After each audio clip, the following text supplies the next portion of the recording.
Well, hello, my lovies. Welcome back to another journal video. This one is for my business/work bullet journal.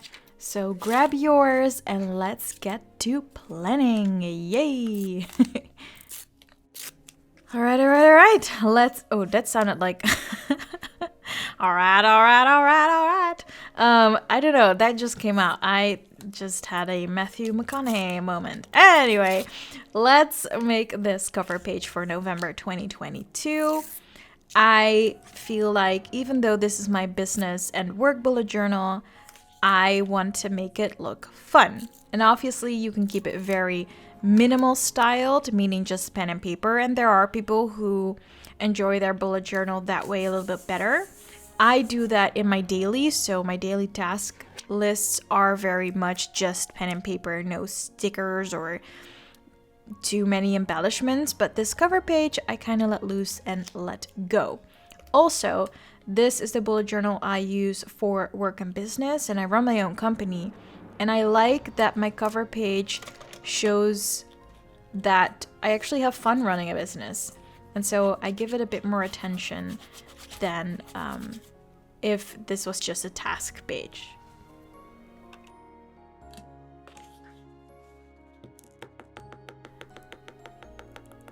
So my cover pages for my business bullet journal are quite different than they are for my personal journal. Those are usually a bit more elaborate with a lot of stickers and collaging.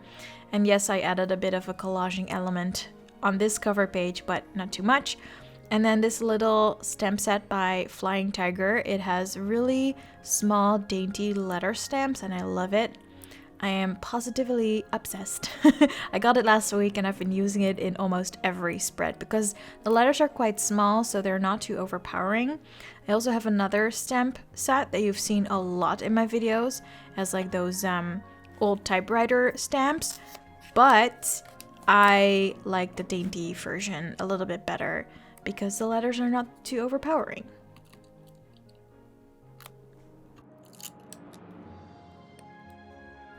And in the Netherlands, we have this store called Action, and I think you could compare it to a dollar store in America. They've got a lot of cheap stuff, affordable things. The quality is not very good. Just like these sticker sheets, they're only $2 a pop per two.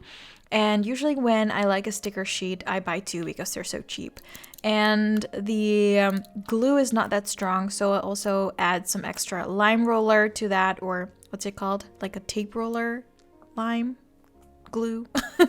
And then I have no problem sticking the stickers down. So here is like a little cover collage for November. And I just liked adding the coffee cup or hot chocolate in my brain because I don't drink coffee. So in my brain, that little cup of coffee is hot chocolate without the whipped cream. But I would definitely add whipped cream to my hot chocolate. And then I added this little stamp on the left on the bottom because I wanted to make sure that the collage was balanced out, and it wasn't before. So here's me trying to hand letter, which I'm not good at, so let's just ignore that. Yep.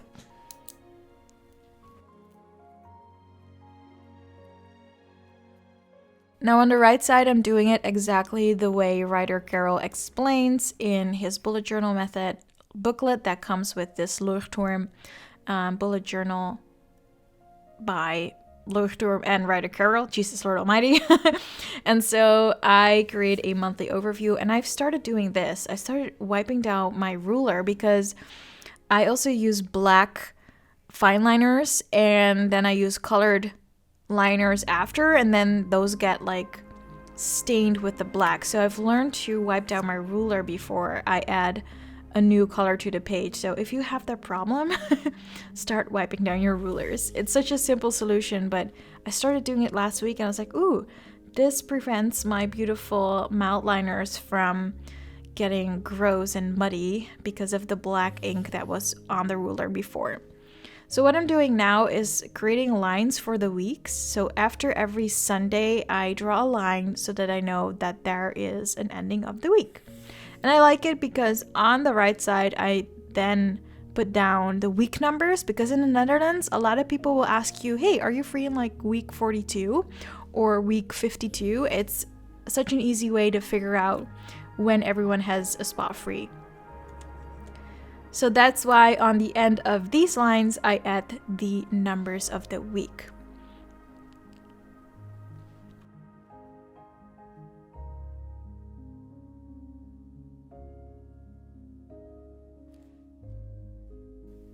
Last month for October, I also made this page and completely forgot to fill it in. I have to say October was a tough month physically. I was sick and then I got my period and it was just a mess. My brain was not fully there. I did my work and then at the end of my work day, I was just out. So this time I really took the time to fill in this page because I like having an overview of the most important events of the coming month. It helps me to make sure that I don't double plan or, put too much time towards things that are not gonna fit in my actual planning. And so I really like these main events pages, and I think writer Carol calls them monthlies, or future logs, if you will, but I like to call them main events, but it's basically the same.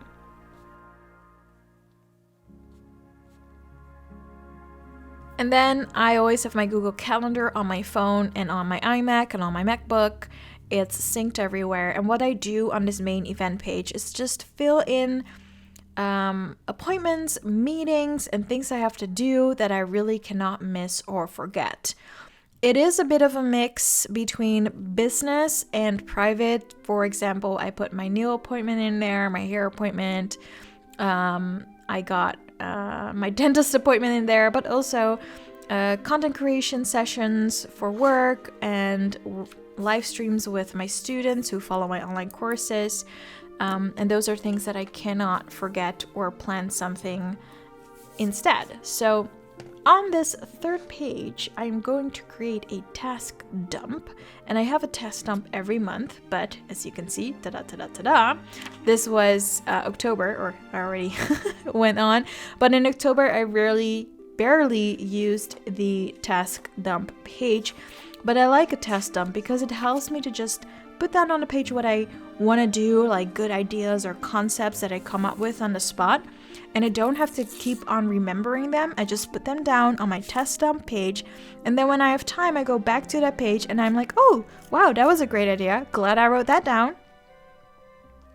So if you're not using a task dump page yet and you have a lot of ideas, or you're the type of person who will be working and then suddenly think about how people categorize their memories by fragrances, which is something that happened to me last week. I texted my friends. I was like, hey, do you guys also categorize people you know according to fragrances? And they were like, girl, are you okay? I'm like, yeah, I'm fine. I'm just trying not to work right now. And I just started thinking about these things. So even those crazy thoughts or things that I Google in between or find interesting, I put on the task dump page because I want to come back to it later. So you could see it as a collection as well.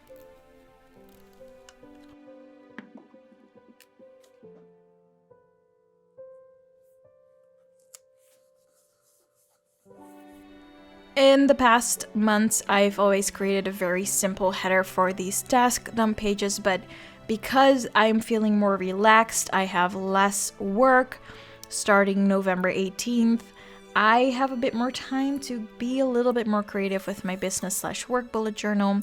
And so I created this little collage corner on the bottom right. And I really like doing that because it adds a bit more flair to the page. And honestly, the bottom right is a part of the page that I rarely fully use for writing.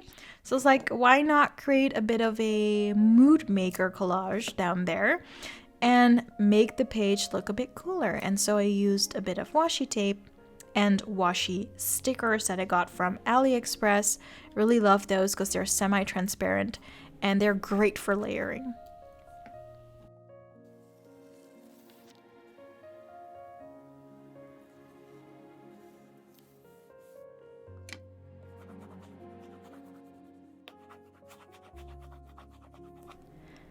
And then I found these cute dot stickers, and at first I was like, why do people buy dot stickers? Let me give it a try. But honestly, when I make collages, these little dot stickers, they're also semi-transparent. And they add a bit of flair and dimension to collages. And because the dots are in different shades of pink and red, they make it look a bit warmer and a bit more fun.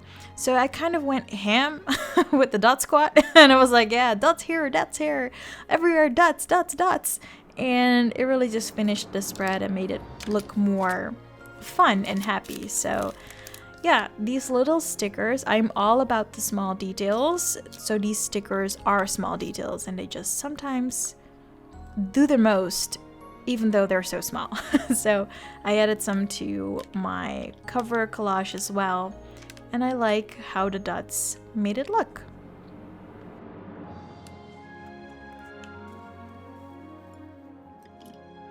So here's a quick little overview of my cover page, my main events page, and then there's my task dump page, and obviously I need to create a title, and I'm using that cute little dainty stamp set again, and I'm naming this page my task dump page. Yay! It's like such a duh. It's a task dump page. That's why you call it a task dump page. So yeah, you just had a little glimpse in how my brain works and how I actually talk to myself. Anyway, back to dumping tasks. As you can see, I'm going back to October, and the tasks that I dumped in the previous month, I didn't really finish fully. So I'm migrating them to November, and I'm also adding some extra tasks that I came up with on the spot. This time I decided to number them because I wanted to see how many tasks I dump on a page. And it's quite interesting. When I started writing, literally everything that I wanted to do came out. And I think this is a good exercise to clear your mind before the month begins, because if you have to remember everything, you have less brain space for creativity or productivity. So, task dumping is amazing. Then I created a new type of title for my daily. So this is where I write down the day of the week. So Monday, and then we have November 7th, and I have this really nice mild liner shade that I also use for the main events page. And I decided to create a new type of header. I'm not good at I don't like my handwriting. I'm not good at hand lettering. So my titles often look really janky, I think. So I was trying to make it look pretty. Do you like it? I like it. I kind of like it. Yeah, it's nice. I like it. All right. Anyway, because this is for coming Monday, I decided to already put some tasks down that I always do on Monday, like writing a podcast article and then recording the podcast and then sending out a newsletter and blah, blah, blah, blah. So I wrote down a few things that I'm not going to be able to do, but then at least they're in my dailies, and then I can migrate them to the next day and I won't forget them. And I really like taking my time to do that, because if I do this, November is going to be so much easier to do because I know exactly what is in my planning, what's on my task dump, what's going to be in my dailies. It gives me a lot of peace of mind, and it also gave me some time to reflect, relax, and get excited for November. And I hope you are too. If you like this video, subscribe, like, and then I'll see you next week. Love ya!